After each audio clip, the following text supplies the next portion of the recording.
प्रणाम। हर हर महादेव दोस्तों, ये मेरा दूसरा सॉन्ग है जो मैं खुद इसका राइटर और सिंगर हूँ। कि दिल में बसेलू दिलदार तुम हो, दिल में बसेलू दिलदार तुम, तनिदियों में आवेलू बन ख्वाब तुम,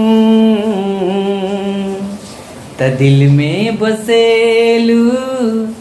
दिलदार तुम, ओ निदियों में आवेलू बन ख्वाब तुम,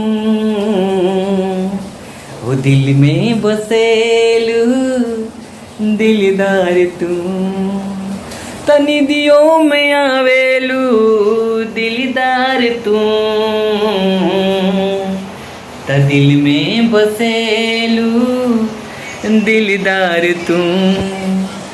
तजैया तू हमरा पास से गुजरेलू, त दिल ता सनम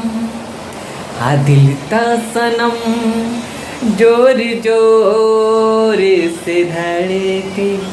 त दिल ता सनम जोर जोर से धड़के, आ ला ला ला ला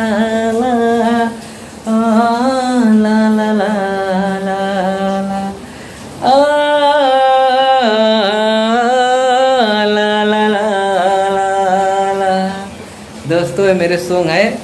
मुझे ढेर लाइक और सब्सक्राइब और शेयर दोनों करिए दोस्तों। तोहरा में कवन जादू बा, ओ तोहरा में कवन जादू बा, त दिलवा हमार जानू बेकाबू बा, ओ तोहरा में कवन जादू बा, त दिलवा हमार बेकाबू बा, जब जब तोहरा के देखी सनम, जब जब तोहरा के देखी सनम, दिलवा में बेचैनी हो खेला हो, दिलवा में बेचैनी हो खेला हो, दिलवा बेचारा का करी अब, तोरा के देखे लमरे हम,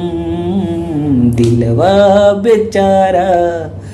का करी अब, तोरा के देखे लमरी लम हो।